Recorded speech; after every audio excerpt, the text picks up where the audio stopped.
Okay, we'll go ahead and get started. My name is Dee Dee Baldwin. I'm the History Research Librarian at Mississippi State. And what we're going to be talking about today is Zotero, which is a free citation management piece of software. And I'll start off just telling you a little bit about the program, kind of an overview of what it is. And then we will move to the browser so I can show you how to save things into your Zotero library. Then we'll move into the Zotero app itself, and I'll show you how to kind of navigate the app and the features that you will most likely be using. And then finally, we will open up Microsoft Word, and I'll show you how to use Zotero to create your citations and your bibliography. This workshop usually goes fairly fast because Zotero is extremely easy, which is good news for y'all. So let's jump right in. So first of all, what is Zotero? As I said, it's a citation management tool, and what that means is it does two things. It helps you save your references from databases and from websites and even social media. And it's also a tool for organizing your references. You can create folders for different projects and different types of sources, however you want to divide that up. And then the second part of what it does is that it cites your sources for you and it creates your bibliography. Zotero is free as long as you don't have over 300 megs of material in your library. And for most people, for most projects, this isn't a problem at all. If you're working on a whole bunch of projects and you have tons of articles for each one, you might kind of get close to that space limit. If you do, Zotero does have options to pay for more storage, and they're pretty reasonable. It's not a lot. It's like an annual fee for 1 gig or 2 gigs, something like that. And they also have storage options that are even more if you happen to need that. You're going to want to create a login on the website, which is zotero.org, and we'll be looking at that in just a minute. If you plan to use Zotero, you do want to make a login. This allows you to sync your library between your different devices. So if you're using a laptop in class, or you have a desktop at home, or you're on a tablet, it just keeps everything that you have synced up. And you can also use Zotero to create shared libraries. So if you're in a group or you're working on a project team, everybody in your group can see all the sources and access those articles that the whole group is using. So how do you get Zotero? We will go and look at the website in just a second. Be sure to note that Zotero is a two-part download. The main part is the actual program. This is where it stores your files, and this is what connects to Microsoft Word to cite your sources and create your bibliography for you. And then the second part of the download is a browser extension. It works on Chrome, Firefox, and Safari. Last time I checked, it did not work on Microsoft Edge, but I don't think a lot of people use that anyway. So it should work on the browser that you're using. And the browser extension is what allows you to save things to your library. So if you're looking at an article in a database, the browser extension is what you use to save that article into your Zotero library. So I'm going to close out of PowerPoint now. If you give me just a second. And we are going to switch over to my browser. WebEx makes you switch between applications. A little bit clunky. This might take a second to pop up for y'all, but in a second you should be looking at my browser window, and I'm on the website for zotero.org. You can see that right there on their main page they have that red download button. That's where you're going to want to go. It doesn't matter what order you do this in, but you can also go to the login link up at the top. That's where you go to register. You would click login, and then it'll have an option to register for a free account. And like I said, if you plan to use Zotero, you need to go ahead and create an account. Okay, so when you're on Zotero.org, you're going to click the red download button. And it's going to take you to a page where it shows you the two-part download. It should automatically sense what operating system you're running, and it should also automatically sense what browser you're on. If it messes up for some reason, you can also switch it over manually. You can see where it says Zotero connectors for other browsers, and then for your operating system, you can switch it if it makes some kind of mistake detecting what system you're on. But it should be able to detect what you're using. So do make sure you do both parts of that download. If you run into problems in Zotero, whether it's installation, getting it to work right on Microsoft Word, or any other issues, you're going to want to come up here you can see their menu at the top. You're going to want to go to their forums. Their forums are very active. You'll be able to see in just a second, like they're updated. They have a ton of updates just today. So any kind of problem you're having, this is the best place to go to ask how to fix it. They're really good about responding and, being nice and all that kind of stuff. So they'll help you fix your problems. The most common things that I've run into when I teach this workshop in person is sometimes people who are using Macs. Sometimes they have problems getting Zotero to install on Microsoft Word on a Mac. But if you get on Google and just search something like Mac Zotero Word, one of the top results will be how to fix that. There's like a couple of extra steps you have to do. So just be aware, if you are installing this on a Mac, you might have to do a couple extra steps to get it to work in Microsoft Word. Another thing to be aware of is if you have ever installed EndNote on your computer, EndNote and Zotero don't play well together in Microsoft Word. And so there's some extra steps you have to do in Word to fully delete EndNote from the plugins on Word. There's all kinds of rigmarole you have to do for that. But usually Zotero should install without any problems. It installs pretty fast. But, if you do run into problems, the forums are where you want to go to ask how to fix it. You can also just Google your problem. A lot of times I've found that to be very helpful. So that's the website part of it.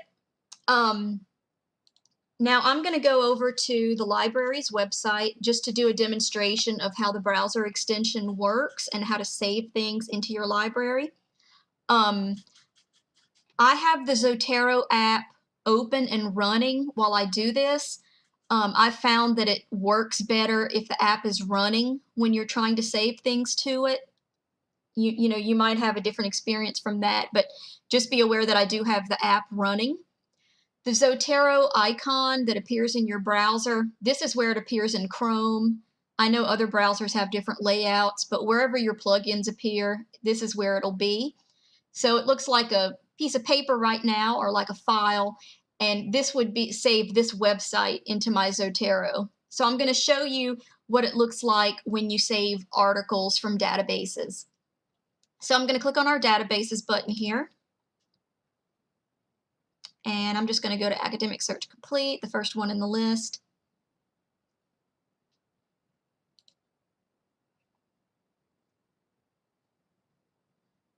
If you have any questions so far, feel free to let me know. You can unmute your mic and ask that way, or you can ask it in the chat, whichever way you feel most comfortable. Don't worry about interrupting. That's just how you have to kind of do on WebEx. If you have a question, don't feel shy about unmuting that mic if you need to. But like I said, if you feel better asking it in the chat, you can do that as well, because I'm looking at the chat following along. Okay, so I'm just going to do a search. Let's just do a search for coronavirus.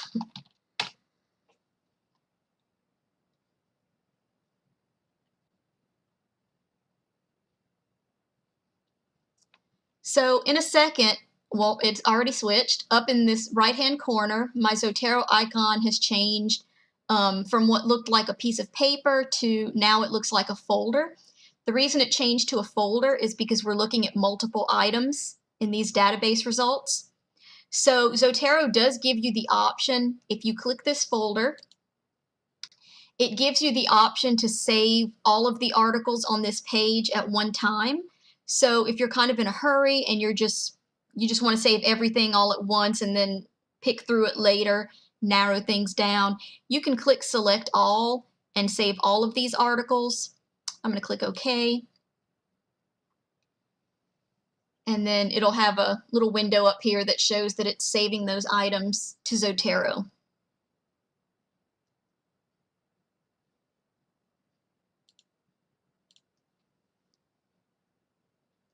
When you save things to Zotero, I like to go into the program and make sure that the items did actually transfer over there.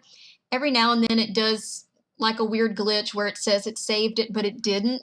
So I always just open the app real quick just to check. So now all of these articles are saved into my Zotero library. If you're looking at just one article, let's go over to page 2 of these search results. And let's just say it's going slow. Let's just say you also want this article. If you click on an individual article, the Zotero icon will change back to that, what looks like a little piece of paper. I'm going to click it, and then it's going to tell me that it's saved to Zotero.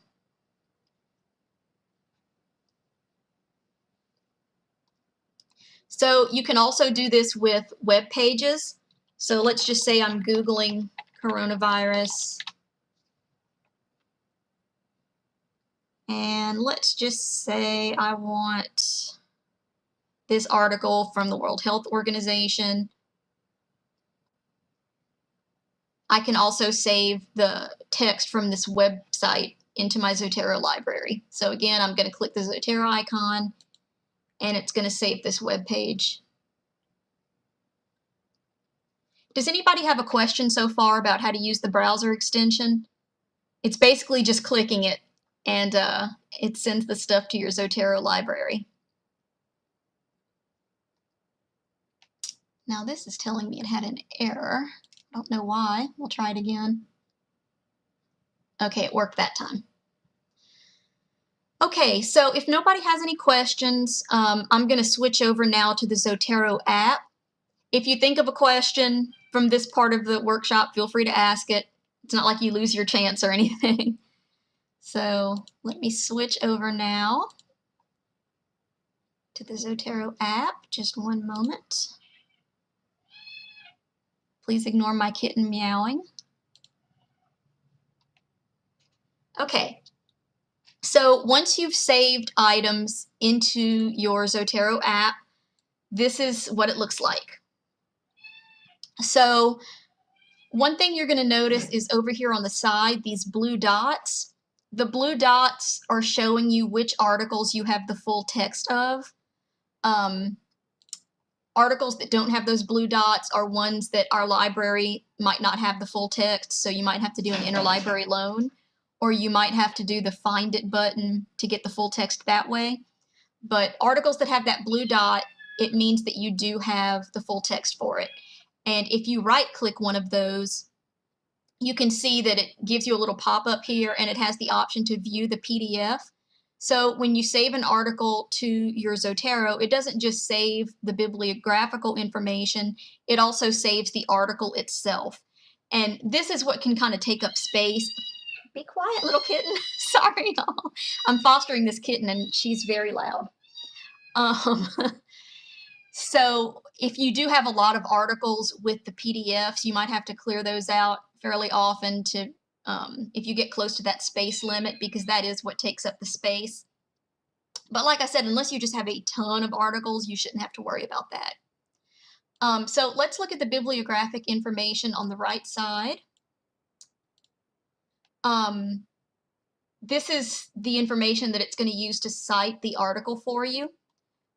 There might sometimes be things that you have to change, and I'm going to show you a good example of that here. I'm going to click on this title here. So you will notice that part of the title is in all caps.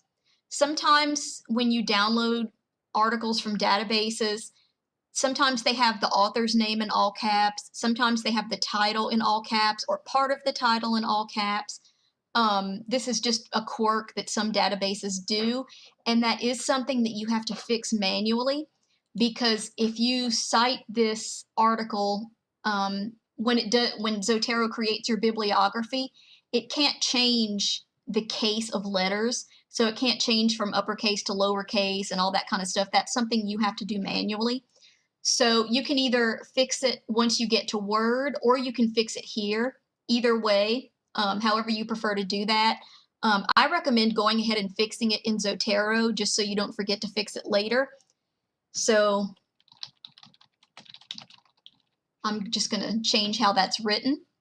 So you can edit any one of these fields as needed just by clicking on it if you find other things that you need to fix. There's also tabs on here where you can add notes. You can also tag articles. You can see that when you download an article from a database, it transfers over with some subject tags that are already done for you. You can also add your own. So however you want to organize your information is entirely up to you.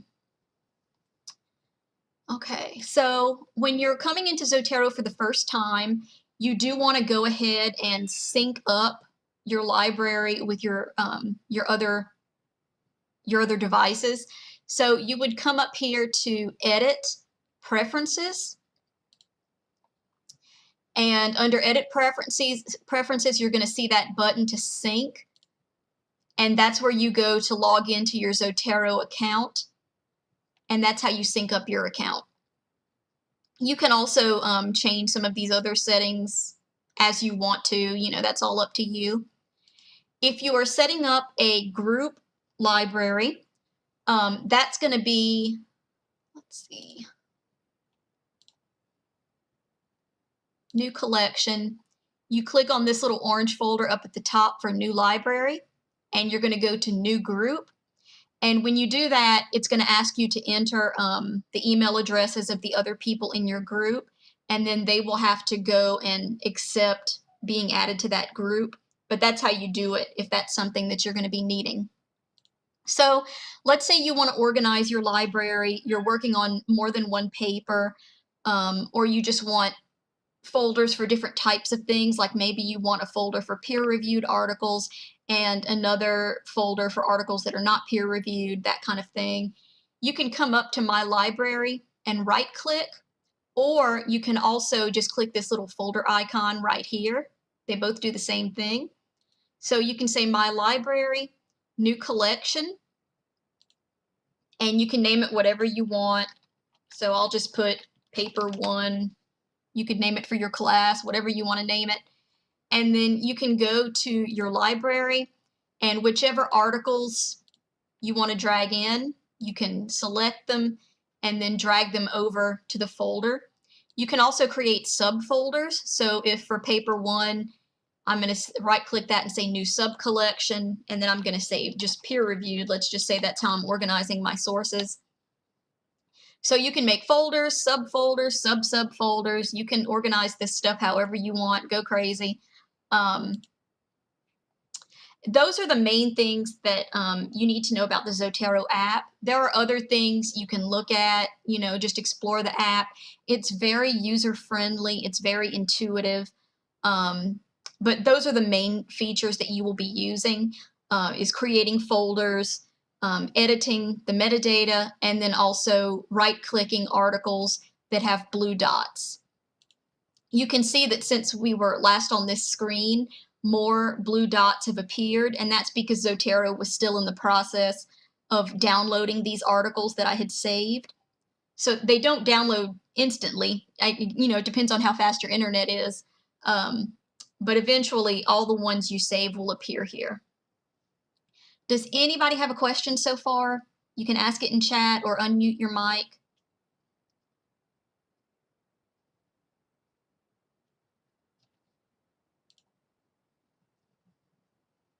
Everybody good so far? Okay. So now I'm going to switch over to Microsoft Word. Give me just a moment.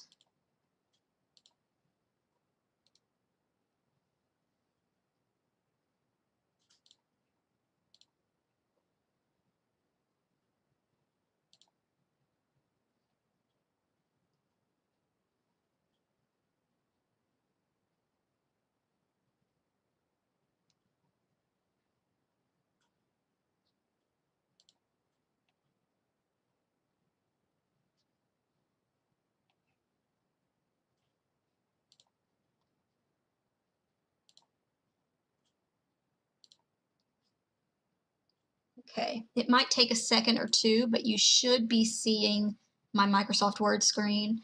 Okay, we have a question in chat for the app. Is the same format you showed on the phone as well? I'm not really sure what you mean. I don't have Zotero on my phone, but I assume it's very similar. I have used it on a tablet and the layout is the same, so I would assume that it's pretty much the same, just smaller on a phone. Is that what you were referring to? Okay. So now y'all should be seeing my Microsoft Word program. And since I have Zotero installed, you can look up at the menu at the top and you can see that I have a Zotero option in my menu.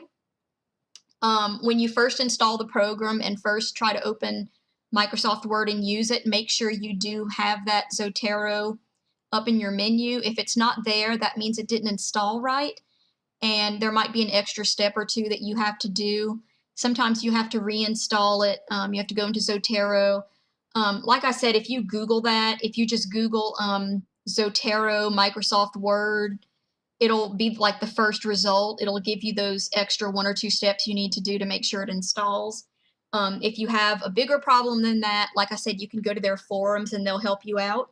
But for the vast majority of people, when you install Zotero, it will install into Microsoft Word, and the next time you open it, you should have Zotero in your menu.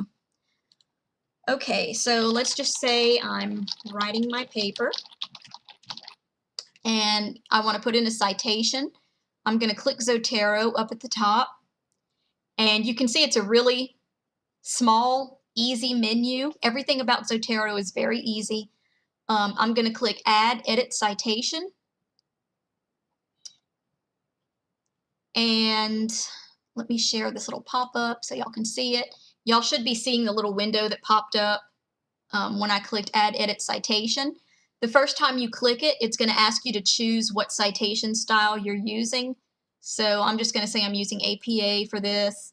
If it's not showing the style that you want to use, you can click on Manage Styles and it takes you to a website where you can download more. There are hundreds because they have styles that particular journals use. You know how some journals have their own particular citation style. You can download those. So if you're writing an article for a specific journal, you might want to do that. But the most common ones are already in this list. So I'm going to click OK. And then a little red box is going to pop up. Can somebody tell me in chat if you can see that little red box? Because one time I taught this workshop and it wasn't showing. Okay, good. So when you get this little red pop-up box, you start typing the author or the title of whatever source you're citing. I'm just going to start typing coronavirus. And let's just say I'm citing this one. And then it'll show you your citation. You can edit it as needed. For example, if you're doing a citation style that requires page numbers, Zotero obviously can't do that part for you because it can't see what you're looking at in the book. So that is something you would have to do manually. So let's just say this is a style where you need a page number. You could put page whatever. So you can add that yourself. And I don't know if APA uses page numbers. I'm just putting that in there as an example. So I'm going to hit enter, and then it inserts the citation into my paper. So I'm going to add a few more so we can look at the bibliography.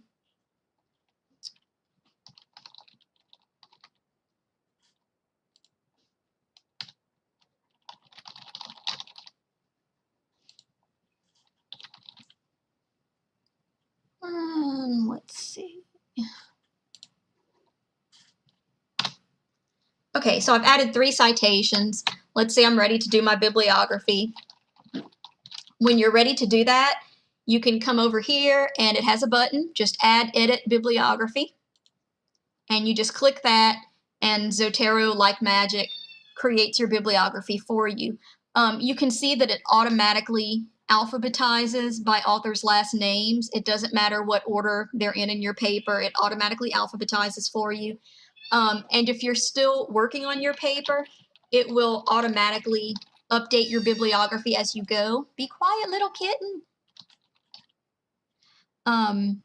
So let's just say I'm inserting this one. And as soon as I add this citation, it's going to update my bibliography. So if you want to, at the very beginning, when you first start writing a paper, you can go ahead and add the bibliography, and Zotero will update it as you go and as you insert sources. So you can do it as you go, or you can add it at the end, however you want to do that.